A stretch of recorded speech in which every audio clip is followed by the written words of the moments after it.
Hi guys, good afternoon. இங்கே நம்மளால் காணோம். வந்துட்டேன். எல்லாத்துக்கும் குட் ஆஃப்டர்நூன் சொல்லிடு. Good afternoon. ஸோ இதே சீரியல் ரிவ்யூ பார்த்துடலாமா கைஸ்? அதுக்கு முன்னாடி நம்ம சேனலை சப்ஸ்கிரைப் பண்ணுங்கள், லைக் பண்ணுங்கள், ஷேர் பண்ணுங்கள், நிறைய ஷேர் பண்ணுங்கள், கமெண்ட் பண்ணுங்கள். வேறு ஏதாவது சீரியல் ரிவ்யூ பண்ணி போகிறதா இருந்தாலும் சொல்லுங்கள், ரிவ்யூ பண்ணி போடலாம். ஆனால் யாருமே கமெண்ட்டில் கேட்கவே மாட்டேங்கிறீங்க. ஓகே, இதே சீரியல் இன்றைக்கி எபிசோடு எப்படி இருந்ததுன்னா ரொம்ப சூப்பர்னு சொல்ல முடியாது, பரவாயில்ல. அதாவது என்ன அப்படின்னா, நம்ம யார் பாரதியை வந்து ஆதியும் சுதாகர் சாரும் வந்து ரொம்ப பேசியிருப்பாங்க இல்லையா, அந்த டெண்டர் விஷயமா. அது வந்து ஆதி கையில் வந்து அந்த பேப்பர் கிடைக்குன்னு நம்ம பார்த்துருந்தோம் இல்லையா. ஸோ உண்மை வந்து தெரிஞ்ச பிறகு ரெண்டு பேரும் ரொம்ப ஃபீல் பண்ணுறாங்க. பாரதியை ரொம்ப தப்பாக பேசிட்டோம் அப்படின்னு சொல்லி சுதாகரும் ஆதியும் ரொம்ப மனசு ஃபீல் பண்ணி பேசிகிட்டு இருக்கிறாங்க.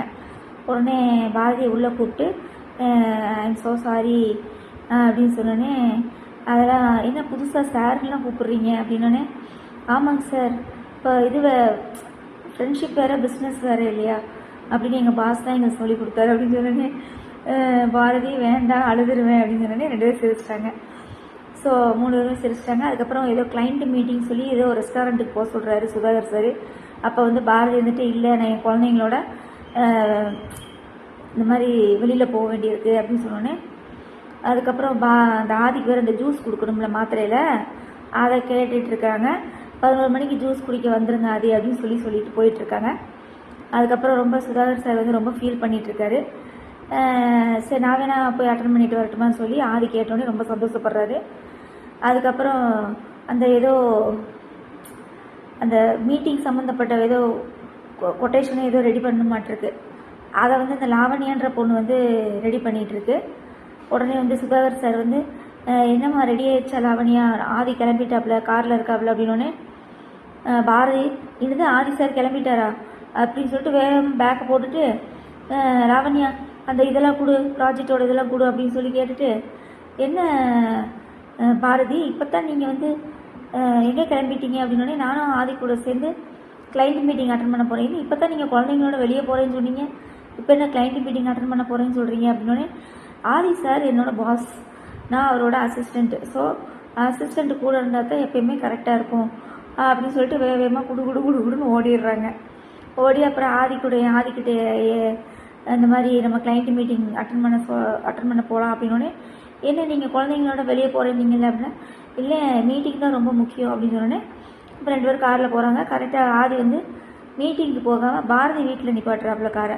எதுக்கு எங்கள் வீட்டில் நிப்பாட்டிருக்கீங்க காரை அப்படின்னு கேட்டோன்னே, இந்த மாதிரி குழந்தைங்களையும் நம்ம சாப்பிட கூட்டிகிட்டு போகலாம், நீங்கள் வந்து குழந்தைங்கள தானே வெளியில் கூட்டிகிட்டு போகணும், நீங்கள் அப்போ மீட்டிங்கே அட்டன் பண்ண மாதிரி இருக்கும், குழந்தைங்களையும் சாப்பிட வச்சு கூட்டிகிட்டு போன மாதிரி இருக்கும்னு சொல்லி ஆதி வந்து ஒரு பிளானை போட்டு குழந்தைங்கள வெளியே கூட்டிகிட்டு போகிறதுக்காக பாரதி வீட்டில் காரை நிப்பாட்டிட்டார். அப்போ நம்ம தமிழை கூப்பிட்டு இந்த மாதிரி பாரதி வந்து அப்போ ஒரு மேட்ரு சொல்கிறாங்க. கவனிக்க வேண்டியது என்னென்னா, தமிழ் ஓகே, ஆனால் ஆதித்யா வந்து உங்கள் மேலே கோபமாக இருக்கா பிள்ளைல, எப்படி வருவாப்பில்ல சாப்பிட அப்படின்னோடனே, எம்எல்ஏ என்ன கோபம் அப்படின்னோடனே, மறந்துட்டிங்களா, நீங்கள் தான் பிளான் பண்ணீங்களே, ஓ ஆமாம் இல்லை அப்படின்னு சொல்லிட்டு அப்புறம் இவன் ஒரு பிளான் போடுறான். இப்போ தமிழை கூப்பிட்டு தனியாக ஏதோ பேசிட்டு அப்புறம் வீட்டுக்குள்ளே போயிட்டு, ஆதி இந்த மாதிரி உன்னை வந்து ஸ்கூலில் ஒரு தடவை ப்ராங்க் பண்ணார்ல, அவர் நம்ம வீட்டுக்கு வந்திருக்காரா அப்படியா, அப்போ நான் அந்த பேட் பாய்கிட்ட நான் பேசவே மாட்டேன், அவனை என்ன பண்ணுறேன் பாரு அப்படின்லாம் பேசுகிறாப்புல. அவர் உன்னை ப்ராங்க் பண்ணார்ல, நீ அவரை ப்ராங்க் பண்ணோன்னே ஒரு சிங்கம் மூஞ்சியை போட்டு ப்ராங்க் பண்ணுறாப்புல. உடனே ஆதி வந்து அப்படியே பயப்படுற மாதிரி நடித்து நல்லா இருந்தது. அந்த சீன் பார்க்க க்யூட்டாக இருந்தது. பாரதியும் தமிழும் ரொம்ப ரசித்து பார்த்தாங்க. தமிழ் தான் ரொம்ப ஃபீல் பண்ணுறாப்புல. அவளை அந்த பொண்ணுக்கு இருக்கும்ல கஷ்டம், சொந்த அப்பான்னு கூப்பிட முடியல, ஃப்ரெண்டுன்னு சரி, ரொம்ப கொடுமையிலையும் கொடுமை. அப்புறம் ஆதி கூட விளையாடுறதெல்லாம் பார்த்தீங்கன்னா 2 பேரும் அப்படியே அழியோடு பார்க்குறாங்க. அதெல்லாம் ஒரு அம்மா ஸ்தானத்தில் இருந்து அது பார்த்தாலே ரொம்ப கஷ்டமாக இருக்கும் இல்லையா. சரி, அதெல்லாம் ரொம்ப கஷ்டமாக இருந்தது. அதுக்கப்புறம் வந்து எல்லாம் ரெஸ்டாரண்ட்டுக்கு வர்றாங்க. அந்த ரெஸ்டாரண்ட்டுக்கு நம்ம நிஷா அக்கா வருது. நிஷா அக்கா, மித்ரா அக்காவோட ஃப்ரெண்டு நிஷா அக்கா இருக்கு இல்லையா, அந்த அக்கா வருது. பார்த்தோன்னே தமிழை பார்த்துட்றாப்புல. பார்த்த உடனே, இந்த மாதிரி நம்ம அன்றைக்கி சிலிண்டர் வெடித்து செத்தாங்கன்னு நம்ம சொன்னோம் இல்லையா, அந்த பாரதி இன்னும் உயிரோடு தான் இருக்கா, ஆதியோட பொண்டாட்டி இன்னும் உயிரோடு தான் இருக்கா அப்படின்னு சொன்னோடனே, மித்ரா சாக்காகிறப்பல. அப்புறம் அன்னைக்கு செத்தது யாராக இருக்கும் அப்படின்னே தெரியல, ஆனால் இவங்க இப்போ என் கண்ணு முன்னாடி இருக்கிறாங்க அப்படின்னு சொல்லிட்டு அதோட எபிசோடு முடிக்கிறாங்க கைஸ். ஓகேவா, இப்போ ரிவ்யூ பண்ணிடலாமா? ஸோ என்ன நடக்குது அப்படின்னா, அந்த ரெஸ்டாரண்ட்டில் வந்து ஆதி வந்து ஒரு வார்த்தை பேசுவாப்புல பாரதி கிட்ட.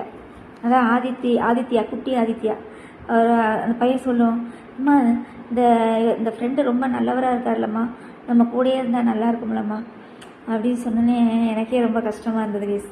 ஒரு பெத்த தாயாக அந்த இடத்துல நினச்சி பாருங்களேன், எவ்வளோ வலிக்கும் பாரதிக்கு. சரி, அதெல்லாம் ரொம்ப கொடுமையிலையும் கொடுமை. ஒரு பெத்த தகப்பனை போய் ஃப்ரெண்டுன்னு கூப்பிட்டுக்கிட்டு அவன் கூட இருக்க முடியாமல், அப்பாங்கிற ஒரு சந்தோஷத்தை வந்து பரிமாற முடியாமல் எவ்வளோ ஒரு கொடுமை இல்லையா? சார் ரொம்ப கொடுமையிலையும் கொடுமை. அதுக்கப்புறம் வந்து பார்த்திங்கன்னா, அந்த வீட்டில் 2 பேர் வந்து விளையாடுறதா இருக்கட்டும், ரொம்ப க்யூட்டாக இருந்தது பார்க்குறதுக்கு. அதுக்கப்புறம் 4 பேர் சேர்ந்து வீட்டை விட்டு வெளியே வருவாங்க இல்லையா? நான் கூட நினச்சேன், டேய் அப்படியே சுபம்னு போட்டுருங்கடா, எங்களுக்கே ரொம்ப சந்தோஷமாக இருக்கும்டா, 4 பேர் என் கண்ணே பட்டுற மாதிரி இருந்தது. அந்த மாதிரி இருந்தது, நல்லா இருந்துச்சு. 4 பேர் க்யூட்டாக நடந்து வந்தாங்க வெளியில் வரும்போது. அப்பா, பெரிய பொண்ணு, குட்டி தம்பி, பாரதி, 4 பேர் ஒரு ஃபேமிலியாக வரும்போது ரொம்ப சூப்பராக இருந்தது பார்க்குறக்கு. அப்படியே சுபம்னு போட்டுருங்கடா, எங்களுக்கு வேலையே முடிஞ்சது அப்படின்னு நினச்சிட்டு இருந்தேன். அப்புறம் பார்த்தா டக்குன்னு ரெஸ்டாரண்ட்டை காமிச்சிட்டாங்க. ஓகே கேஸ், வேறு என்ன? வேறு இதயம் சீரியலில் இனி அவ்வளோதான். இனி பாரதி உயிரோடு இருக்கான்னு தெரிஞ்சு போச்சு இல்லையா? இனி எனக்கு தெரிஞ்சு நாளைக்கு எபிசோடில் என்ன நடக்குன்னா, உன் முன்னாடி தானே இருக்கா, அவளோட ஃபோட்டோவை எடுத்து எனக்கு அனுப்பு அப்படின்னு சொல்லி மித்ரா இது கேட்பாளோ என்னமோ தெரியல. அப்படி மித்ரா இது கேட்டு நிஷா அனுப்புனானா, நம்ம பாரதி செத்தா, ஆஃபீஸில் செத்தா அப்படின்னு சொல்லி நம்மளால் நினச்சிக்க வேண்டியதான். ஆனால் அந்த மாதிரிலாம் நடக்காதுன்னு தான் நினைக்கிறேன். பார்க்கலாம். நீ ஆதித்யாவும் நம்ம ஆதியும் அங்கே தானே மீட்டிங் அட்டன் பண்ணிகிட்டு இருக்காரு. ஒருவேளை அவனும் வந்து கூட சேர்ந்து உட்காந்து சாப்பிட்றத மிஸ்ஸாக பார்த்தானா, ஆதியும் இங்கே தான் உட்காந்துருக்காரு, இந்த ரெஸ்டாரண்ட்டுக்கு தான் வந்திருக்காருன்னு சொல்லிட்டானா முடிஞ்சா பாரதி. சரியா? அதுக்கப்புறம் என்ன? அவ்வளோதான் கைஸ். நீ வீரா சீரியல் இதயம் சீரியல் என்ன பேசுகிறதுன்னு தெரியல. நீ நாளைக்கு எபிசோடை பார்த்து நம்ம ரிவ்யூ பண்ணிடலாமா? வேறு ஒன்றும் இதில் ரிவ்யூ பண்ணுறதுக்குலாம் ஒன்றும் இல்லை, நம்ம டெய்லி பேசினது தான். ஆக மொத்தம் மித்ரா தான் எல்லா தப்புக்குமே காரணம், நிஷாவும் எல்லா தப்புக்குமே காரணம். சீக்கிரம் இந்த நிஷா மாட்டி மித்ரா மாட்டணும். ஓகே. அதுக்கப்புறம் நான் சூப்பர் ப்ரோமோ ஒன்று பார்த்தேன் கைஸ், நம்ம வீரா சீரியல் ப்ரோமோ. நீங்கள் தான் நான் வீரா போட்டாலே யாரும் பார்க்க மாட்டேங்கிறீங்க, லைக்ஸும் போட மாட்டேங்கிறீங்க, கமெண்ட்டும் போட மாட்டேங்கிறீங்க. அதனால் நான் இதிலேயே பேசிடுறேன். நம்ம நினச்ச மாதிரி கார்த்திக் வந்து நம்ம மாறன் தலைமையில் பிருந்தாவுக்கும் கார்த்திக்கும் கோயிலில் கல்யாணம் நடக்குது. சூப்பராக இருந்தது அந்த ப்ரோமோ. அப்புறம் நம்ம வீரா போய் கார்த்தி என்ன தாலி கட்டுற அப்படின்னு சொல்லி எல்லாம் காரில் வந்து இறங்கினோடனே நம்ம விஜய் அப்பப்பப்பா ஐயோயோ என் வாழ்க்கை போச்சே அப்படின்னு ஒரே ஊரே கூட்டி ஒப்பார வைக்கிறாப்ப. அப்படியே நம்ம ராமச்சந்திரன் அப்படியே பாஞ்சிக்கிட்டு வந்து கார்த்தியை போட்டு சாத்துறாப்புல. அந்த ஆளுக்கு அதை தவிர வேறு ஒரு வேலையும் தெரியாது. சரியா? அதுக்கப்புறம் நம்ம வள்ளியக்கா, ஐயோ வள்ளியக்கா என்னக்கா நீங்கள் விஜயக்கா மேலே கோவப்படுறீங்க? நம்ம சாரி வீரா அக்கா மேலே விஜய் சொல்கிறத பார்க்கணும். என்னது இதுக்கெல்லாம் மூல காரணம் நம்ம வீரா அக்கா தான், எல்லாத்தையும் செஞ்சுட்டு எப்படி நிற்கிறாங்க பாருங்க அப்படின்னோடனே, வள்ளி இனிமேல் நீ என்னை அம்மானு கூப்பிடாது, அம்மானு கூப்பிடாம நான் மம்மின்னு கூப்பிடலாமா?